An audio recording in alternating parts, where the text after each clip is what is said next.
Quella cucinava insieme ad Andrea. Sapevate che Leonardo Sciascia e Frank Sinatra hanno qualcosa in comune? Un neocertificato di nascita. Curiosi? Allora, un inno in cucina. Allora, eccoci di nuovo qua al nostro appuntamento goloso. Lo so che sono un po' idiota, io lo so già di mio, battute a parte. Allora, veramente Leonardo Sciascia e Frank Sinatra avevano qualcosa in comune. È un neocertificato di residenza, un neocertificato di nascita, nulla di tutto ciò. Ciò che li accomunava è una passione incredibile che avevano per un dolce tipico di un paesino qua vicino Palermo, tra Palermo e Agrigento esattamente. Il paese si chiama e il dolce in questione viene denominato la pantofola dolce. Cos'è questa pantofola dolce? Alla fine è uno scrigno di pasta frolla siciliana. A proposito, la ricetta della pasta frolla siciliana la trovate nella mia pagina. Andate a cercare le genovesi, la cassata al forno, la frolla è sempre la stessa, lì troverete tutti quanti gli ingredienti. Dicevo, è un involucro di pasta frolla con all'interno una farcitura a base di mandorle siciliane e una serie di frutta candita, cioccolato fondente e altri ingredienti che poi andremo a vedere. Veniva poi glassata con dello zucchero a velo, lavorato con degli albumi e un po' di limone, quindi si faceva questa glassa morbida e poi si faceva asciugare. E come vi dicevo, è stata una passione che accomunava sia Frank Sinatra che Sciascia. Si narra che ne facevano scorpacciate incredibili. Ogni volta che si trovavano in zona andavano là e dovevano mangiare questo fantastico dolce. Le origini di questo dolce sono molto antiche, come quasi tutta la pasticceria siciliana viene da origini ecclesiastiche, diciamo pure così, perché sono state create fondamentalmente da monache di clausura. Questo dolce è praticamente simile, molto ma molto simile al pasticciotto pugliese. Si racconta che il pasticcere di Lercara Friddi, tale Milazzo, incontrando una nobildonna palermitana, ha udito che lei lo chiamava pantofola. Da lì, in onore di questa nobildonna palermitana, nella sua pasticceria ha cominciato a denominarlo appunto pantofola dolce di Lercara Friddi. Ormai è uso comune chiamarlo pantofola, a quanto pare le origini dicevano pasticciotto o qualcosa del genere. È molto simile al pasticciotto pugliese, magari era una monaca pugliese che si è trasferita in un convento in Sicilia e ha adattato il pasticciotto pugliese a quegli ingredienti che abbiamo qua in Sicilia. Forse è stata la prima cucina fusion. Adesso, fatta questa premessa e questa spiegazione interessante, secondo me anche carina, andiamo ad eseguire tecnicamente questa ricetta. Una ricetta veramente semplice alla portata di tutti, un po' lunga nei passaggi, ma alla fine nulla di particolarmente complicato. Quello che ci occorre, come dicevo, è una pasta frolla. Io questa già ce l'ho, le mandorle, insomma adesso andiamo a scoprire tutti quanti gli ingredienti e i vari passaggi che dovremo andare ad eseguire. Gli ingredienti ovviamente di questa ricetta nella descrizione di questo video. Eventualmente in descrizione io lascerò anche il link per andare a vedere una tipologia di pasta frolla siciliana. Adesso do un po' una sistemata, sposto gli ingredienti, comincio a stendere la pasta frolla con il mio mattarello e cominciamo a fare la ricetta. Ma anzi, ancora prima di stendere la pasta frolla andiamo a lavorare le mandorle, mandorla pelata siciliana, e adesso vi faccio vedere come lavoro. Girate da questa parte così lo vedete da vicino. Innanzitutto andiamo a tostare le mandorle in un tegamino, proprio appena facciamo tirare fuori tutti gli oli essenziali. Appena si sono tostate, in un altro tegamino andiamo a mettere zucchero, acqua, mescoliamo leggermente, non si deve sciogliere ancora, non deve formarsi uno sciroppo, e poi inseriremo le mandorle. Facciamo cuocere il tutto a fuoco medio 15 minuti. Nel frattempo che le nostre mandorle cuociono, io mi vado a preparare lo zucchero a velo. Semplicissimo, anziché andarlo a comprare che mi costa pure di più, un frullatore molto potente, ma volendo anche mediamente potente, zucchero all'interno, a coprire quantomeno le lame, non tantissimo, e si frulla alla massima velocità.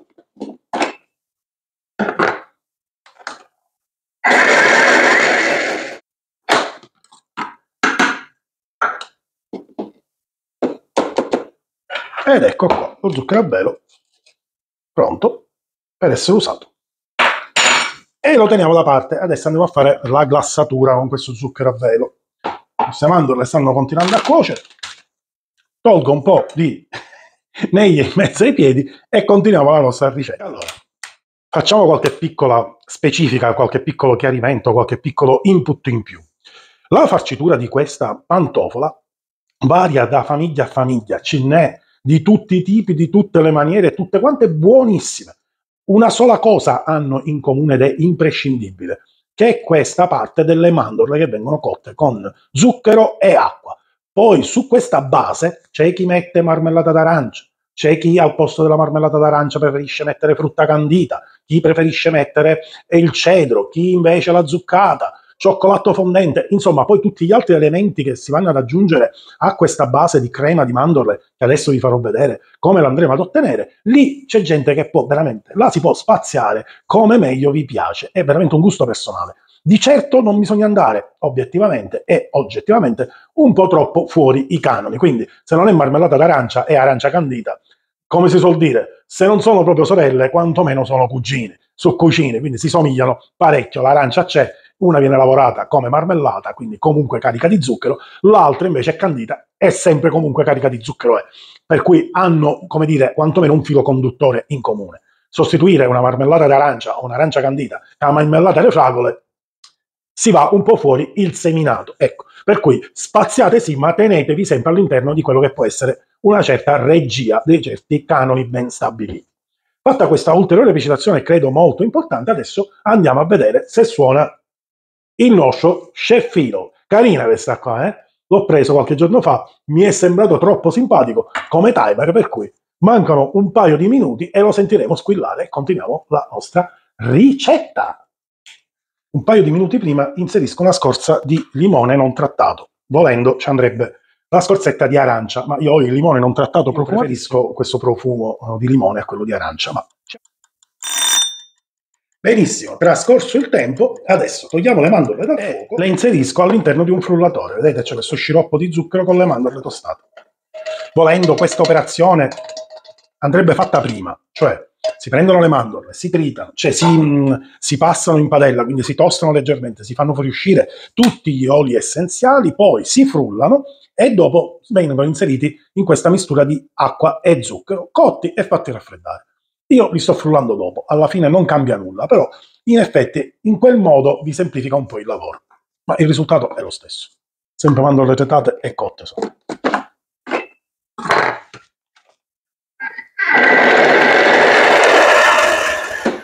Per me vanno benissimo così. Adesso vi faccio vedere da vicino la consistenza.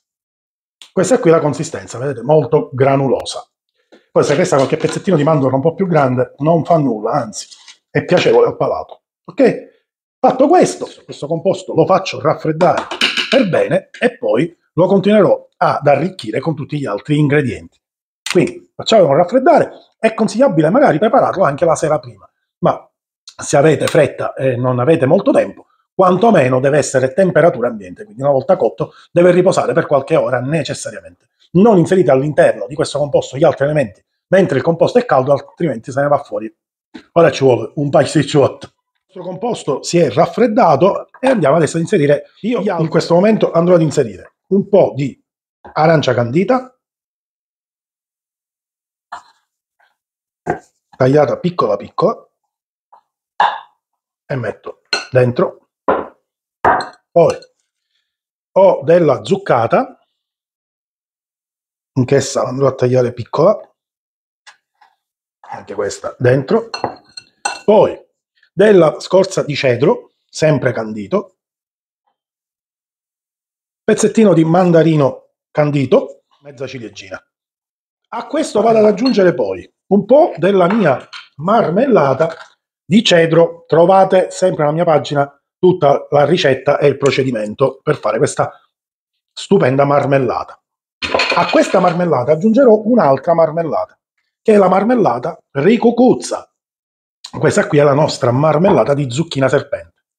Inserito tutto questo, comincio ad amalgamare e in ultimo metterò le gocce di cioccolato. Amalgamati tutti i nostri ingredienti per benino, adesso li trasferiamo in una sacca a poche e li teniamo da parte. Cominciamo a stendere la pasta a frolla e a lavorare i nostri pasticciotti. Solitamente questo impasto tendenzialmente è più verde, di colorazione più verde. Io l'ho lasciato un po' più chiaro perché preferisco dare un maggior risalto e sapore di mandorla anziché di marmellata. Ma anche lì, come dicevo, libero arbitrio, la spianatoia o il tavolo da lavoro, insomma, chi due capite. Andiamo a fare tanti dischi. Il nostro dischetto sacca a poche, lasciando mezzo centimetro dai bordi, esattamente al centro del dischetto andiamo a disporre la farcia. in questo modo. Poi io soltanto adesso inserisco le gocce di cioccolato, voi volendo lo potete fare prima, ma è una mia paturnia perché ho il terrore sempre che si possa sciogliere e a me il cioccolato che mi diventi cacao non piace. Dopodiché andremo a formare una mezzaluna. Prendiamo i due lembi, li andiamo ad unire. È come se dovessimo formare un raviolo. Comunque adesso vi faccio girare da questa parte così potete vederlo da vicino. Sigillate per bene pizzicando con le punte dell'indice e del pollice, lo adagiate, date una piccola sagoma con le mani in questo modo e lo adagiate immediatamente in teglia.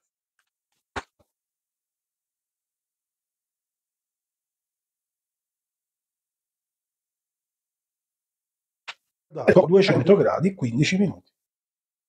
Il nostro omino qua, il nostro chef orologiaio, dice che c'è bisogno ancora un po' di tempo per la cottura delle pantofole. Iniziamo a fare la glassa. Metto gli albumi in una ciotola, anche della glassa troverete la grammatura giù in descrizione. Do una piccola montata, proprio leggera, la faccio schiumare più che altro. Inserisco il succo di mezzo limone.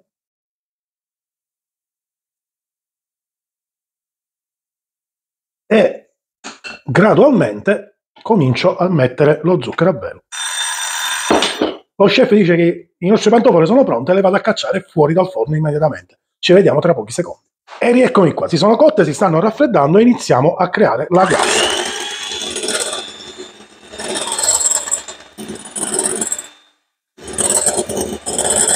Inseriamo lo zucchero a velo piano piano.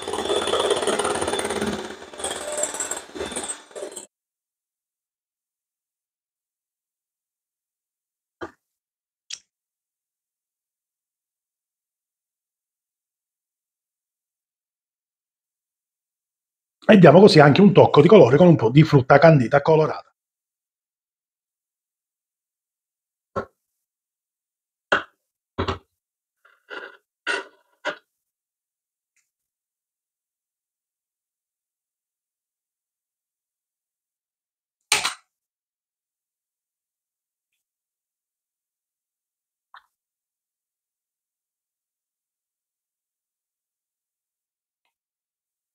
Bella madre!